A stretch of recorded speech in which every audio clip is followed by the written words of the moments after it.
नमस्कार विद्यार्थी मित्रांनो, मी विशाखा टीचर. आजचा विषय आहे मराठी इयत्ता 8वी पाठ 10वा आम्ही हवे आहोत का. याच्या लेखिका आहेत शांता शेळके. इथे बघितलेल्या पिक्चरवरून तुम्हाला कळलं असेल की आपण प्राण्यांच्या संदर्भात धडा पाहणार आहोत.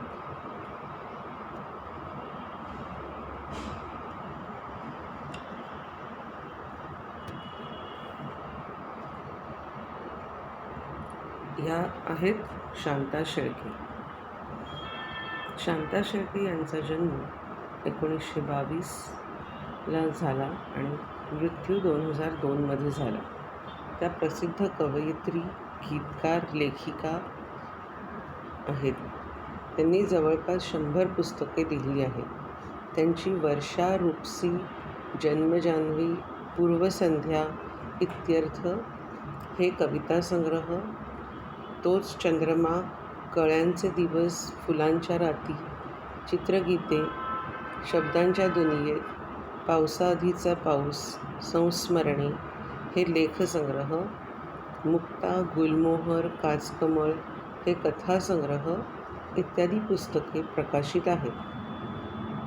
आळंदी येथे भरलेल्या 69व्या साहित्य संमेलनाचे अध्यक्षपद त्यांनी भूषवले. प्राण्यांच्या इस्पितळात मारलेल्या फेरफटक्याचे आणि माणसाच्या प्रेमासाठी आसुसलेल्या प्राणीविश्वाचे चित्रण या पाठात पाहायला मिळते. प्रस्तुत पाठ आनंदाचे झाड या ललित लेखसंग्रहातून घेतला आहे.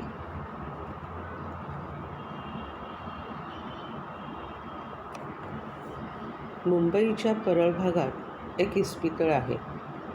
ते आहे जनावरांचं इस्पितळ. ते आतून बघायचं आहे असं माझ्या मनात खूप दिवसांपासून होतं. एकदा तो योग आला. कमानीच्या आत तर सहज प्रवेश मिळाला.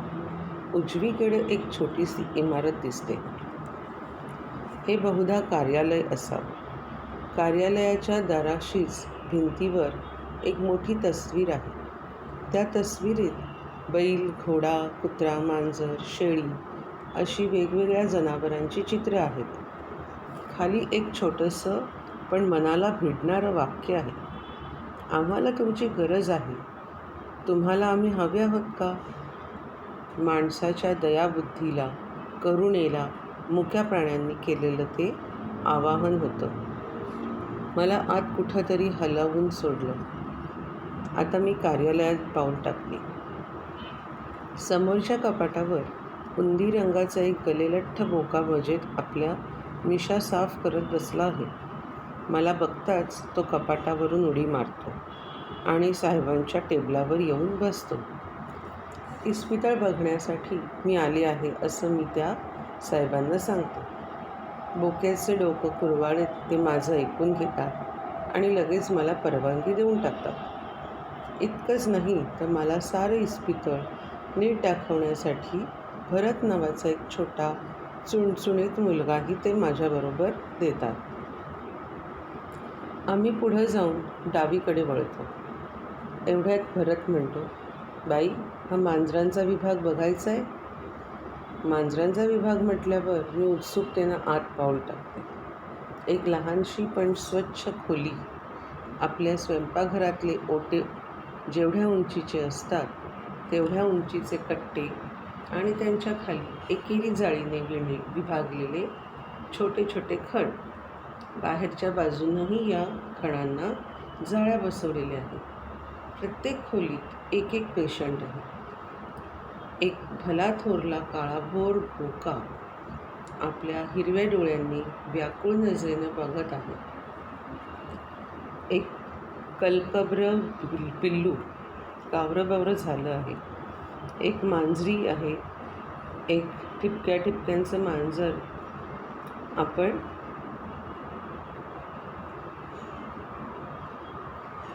एक मांजरी संतापलेल्या वाघिणीसारखी पिंजऱ्यात इकडून तिकडे फेरे मारत आहे. एक ठिपक्या ठिपक्यांचं मांजर आपण पेशंट नाहीत हे विसरून पेशंट आहोत हे विसरून मार्जार जातीच्या स्वच्छतेच्या आवडीनुसार आपल्या पंजानं तोंड, मिशा, डोळे पुसून साफ करत आहे. एक मांजर खूप आजारी असावं, कारण ते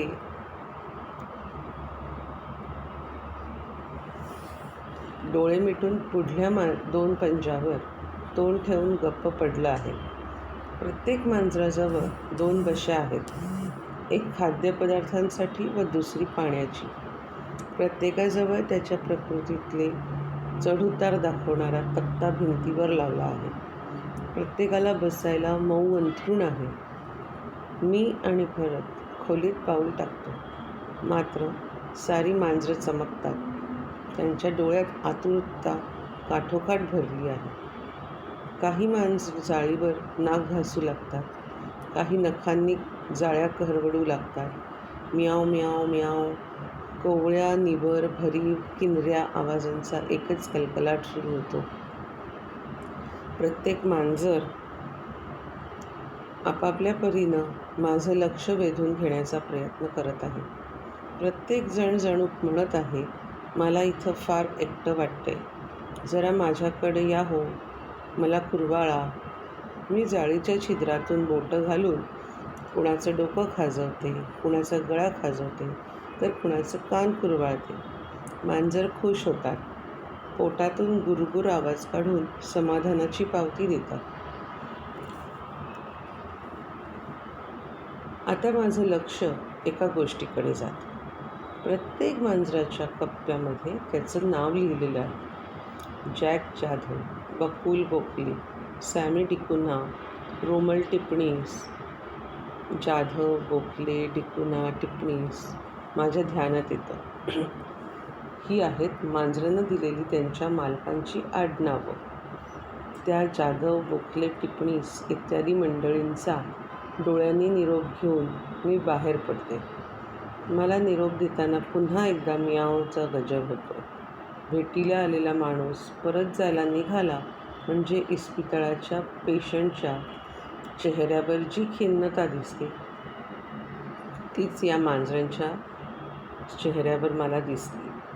घरी लाड करून घ्यायची सवय झालेल्या या मांजरांना इथं विलक्षण एकटं एकटं वाटत असलं पाहिजे. या मांजरांना औषधपाणी माणसासारखं करतात का?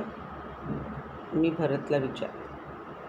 तर असं म्हणून भरत सांगतो, त्यांचं खाणं पिणं पथ्याचं असतं बाई. एकदम भरतला काहीतरी आठवतं. तो मला म्हणतो, बाई, शेजारी कुत्र्यांचा विभाग आहे, तिथं जाऊया जरा. आम्ही शेजारच्या भागात जातो. बघते तर खरंच एक भली दांडगी अतिशय देखणी कुत्री जिथं निजलेली दिसली. जवळच एका टोपलीत तिची बरीच पिल्लं आहेत. अजून डोळेही न उघडलेल्या त्या पिल्लांच्या अंगावरून मी हलकेच बोट फिरवले. त्यांची आई तपकिरी रंगाची आहे, पण पिल्लं पांढरी, काही ठिपक्या ठिपक्यांची आहेत. सावरीच्या कापसाचे जणू मऊ मऊ गोळेच. इबले कान, इबल्या शेपट्या, लालसर ओली नाकं आणि पोटातून येणारा कुईकुई आवाज. कितीतरी वेळ मी त्यांच्याकडे पाहतच राहिले. तिथून पुढं गेल्यावर कुत्र्यांचा आणखी एक विभाग लागला.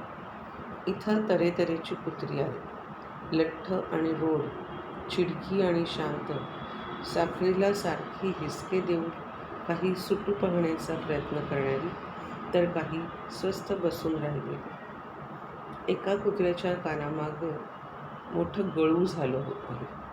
एकाचा मोडलेला पाय प्लास्टरमध्ये घालून ठेवला आहे. एक कुत्रा चिडून माझ्या अंगावर झेप घेऊ बघतो. मी दचकून मागं सरकतो. भरत त्याच्यावर खेकसतो. झेन्या, चुप, असं नाही करायचं. आपल्या पाहुण्या आहेत त्या, चूप. झेन्या जणू समजल्यासारखा चूप बसतो.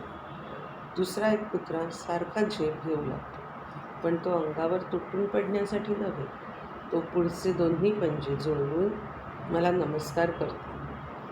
झेन्या तर हा एकदम सालस. भरत मला म्हणतो, आल्या गेल्या सर्व लोकांना तो असा नमस्कार करतो बाई. मी भरतला विचारते, इथं आणखी कोणते प्राणी येतात रे? पुष्कळ येतात बाई, भरत सांगतो. शेळ्या येतात, मेंढ्या, ससे, माकडं येतात. आम्ही बोलतो हो. एवढ्यात माझ्या पायाजवळ एक मांजरी चाललेली दिसते. भरत मला म्हणतो,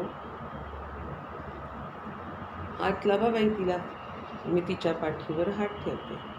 मांजरीचं सर्वांग शहारतं. मग ती सावरते, माझ्याजवळ येते. मी तिला थोपटते. तशी ती प्रेमाने गुरगुर करू लागते. मी भरतला विचारते, ही अशी दचकली कशी रे? भरत सांगतो, जन्मापासून आंधळी आहे ती.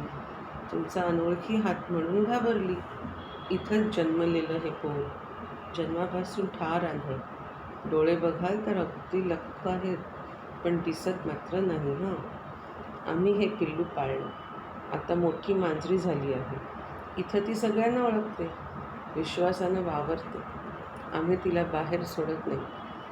तिथं तिचा बिचारीचा निभाव कुठं लागेल हे सारं पाहून मी बाहेर आले. एक वेगळंच जग पाहिलं असं वाटलं. का कोणास ठाऊक, आज शिरताना जे वाक्य वाचलं होतं ते पुन्हा पुन्हा डोळ्यापुढे येत होतं. आम्हाला तुमची गरज आहे. तुम्हाला आम्ही हवे आहोत का? मुलांनो, हे चित्र आहे प्राण्यांच्या इस्पितळाचे. ते तुम्हाला पाहून कळलंच असेल. हा धडा वाचल्यावर तुमच्या लक्षात आलं असेल की ह्या धड्यातून आपल्याला लेखिका शांता शेळके यांना सांगायचे की मुक्या प्राण्यांवर प्रेम करा. त्यांनासुद्धा माणसांसारख्या भावना असतात, त्या दुखावू नका. धन्यवाद.